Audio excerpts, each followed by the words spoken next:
Boxing Social here with acclaimed promoter FrankWarren. Frank, Saturday sees another chance for your young chargers to continue their development. First, we'll start with the Barrett versus Clark matchup. What are your thoughts? Well, we're going to find out whether Zelfa, the Z-man, we're going to find out whether he's going to produce some Zs. Yeah. We'll see. You know, for me, I think he's a top talent, and with Ronnie, we're going to find out whether I'm where he's at. We're going to find out if what my belief in him is going to be true or not. You know, if Ronnie comes to fight, he's a seasoned campaigner.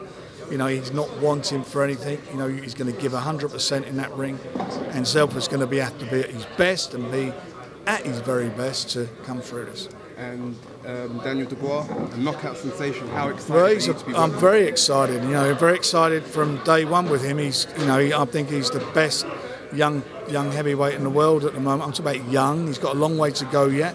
He's got a lot of experience to gain. He's in with an undefeated fighters, and undefeated fighters are dangerous fighters because no one's done DeGale Jones any favours. You know what he's done. He's had to win on merit. So I'm sure he's going to bring something to the party, and we'll see at the end of the day if Daniel's got the answer to it. And Yarde's got a tough fight coming up. Well, he's ranked number 3 now by the WBO. How close do you think he is to getting that title shot? Well, I don't think he's ready for one yet. I think he needs more experience. But this guy, Tony Avalance, I think he's had 37 fights. He's won 29, drawn 2 of those. Anthony had 12 amateurs. He had 14 pros. That's 26 fights. This guy's had more pro fights, a third more pro fights than he's had. So, you know, for Anthony, this is another step up. I need him to get experience. You know, he didn't get it as an amateur. He needs experience, and he needs to get rounds under his belt. And providing he can do that, I think by the end of the year he'll be in a position where he'll be there or thereabouts, looking for the big title. And elsewhere, you've added OHara Davies to your stable. Yeah. What have you seen that gives you encouragement that was a correct decision? He's a good fighter. I know he's had some issues, but he's a good fighter. And I think we've got a good division in that division, lightweights. You know, Terry Flanagan's in it, who's fighting Maurice Hooker on the 14th of April. If he comes through that, you've got Jack Catterall there.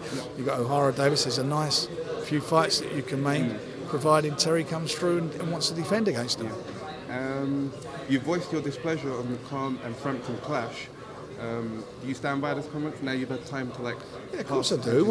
But you know, it's crazy. But you know, as looking at them fight for the fight, it's a no-brainer, isn't it? You know, you've got a guy who's been out the ring for 2 years who's basically getting which I would give him if he was me. He's got an easy job on paper, providing not only coming off one bad loss, 2 losses in his prior fights with Amir against a fight that's world class, against 2 world class operators.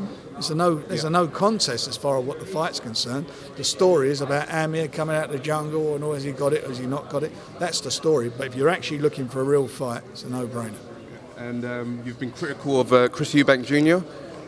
Following his performance against Groves. So what was your reaction to his performance? Well, I was critical of him going into the fight. In my column in the Star, I said what will happen, and it actually happened. I hit the nail on the head with that. It's what it is, you know.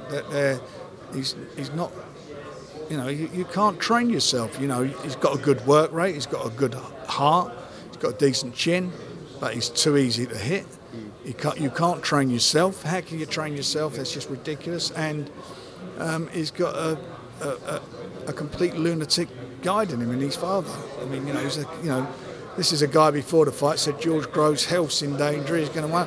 The only one whose health is in danger and will continue to be in danger is his son if he keeps listening to his father. And you've suggested the Saunders fight is something that is very possible moving forward. So. Saunders against Billy Joe Saunders against Groves, I'd love to see.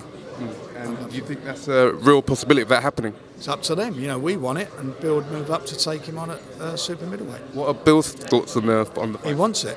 He asked me for it.